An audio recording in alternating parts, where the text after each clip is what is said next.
Saudi అరేబియాలో ఘోర road ప్రమాదం జరిగింది. ఇవాళ తెల్లవారుజామున మక్కా యాత్రకు వెళ్లిన యాత్రికులతో వెళ్తున్న బస్సు డీజిల్ ట్యాంకర్ను ఢీకొనడంతో 45 మంది సజీవ దహనమయ్యారు. మృతుల్లో ఎక్కువ మంది హైదరాబాదీలే ఉన్నారు. విద్యానగర్కు చెందిన రిటైర్డ్ రైల్వే ఉద్యోగి నజీరుద్దీన్ కుటుంబానికి చెందిన 18 మంది ఈ ప్రమాదంలో ప్రాణాలు కోల్పోయారు. మక్కా యాత్ర పూర్తి చేసుకుని తిరిగి క్షేమంగా ఇంటికి వస్తారనుకున్న కుటుంబ సభ్యులు ఇక లేరని తెలియడంతో నజీరుద్దీన్ కుటుంబ సభ్యులు కన్నీరు మున్నీరవుతున్నారు. మృతి చెందిన 18 మందికి సౌదీలోనే అంత్యక్రియలకు బంధువులు ఏర్పాట్లు చేస్తున్నారు.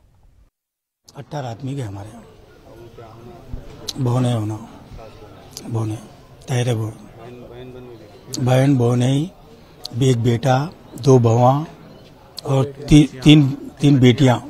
तो हमारे बहने के 3 बेटियां, 89 पोतरा पोतरी, 5 पोतरा पोतरी, 4 नवासियां।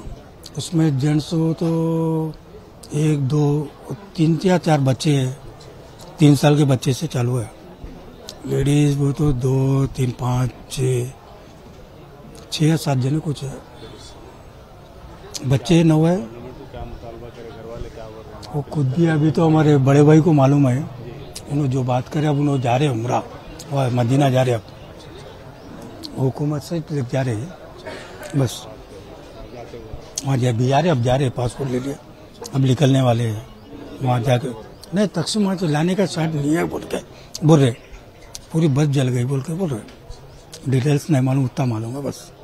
मैं भोने लगते बड़े नाना की बड़ी लड़की तो बहनी चाहिए भोने 9కి వెళ్ళినారు. 18 మెంబర్స్ 9కి వెళ్ళినారు. ఈరోజు ఎర్లీ మార్నింగ్ అక్కడ మక్కకి వెళ్ళేది ఉండే దారిలో ఇది ఇన్సిడెంట్ జరిగింది. మక్కా మదీనా నుంచి కొంచెం ముందు మాకు బావ కావాలా, పెద్ద అక్క కావాలా, వాళ్ళ కొడుకులు కొడలు చిన్న పిల్లలు అందరూ ఉన్నారు. కుటుంబ సమాజం ప్రభుత్వం ఏం లేదు. మేము అక్కడ చేయాలని ఉంది కార్యక్రమం, ఏదో ఉంటే అది మొత్తం అక్కడే చేయాలని ఉంది మాకు. ఇక్కడ మేము 4-5 మెంబర్స్ వెళ్తున్నాం. ఇక్కడ హజ్ హౌస్ నుంచి వాళ్ళు ప్రొవైడ్ మొత్తం చేస్తున్నారు, వాళ్ళు గవర్నమెంట్ నుంచి చేస్తున్నారు. ఈరోజు ఇప్పుడు కన్ఫర్మ్ చేయలే, వాళ్ళు పాస్పోర్ట్స్ ఇచ్చి వచ్చినాము. వాళ్ళు ఎట్లా కన్ఫర్మ్ చేస్తే అప్పుడు వెళ్తున్నాం మేము.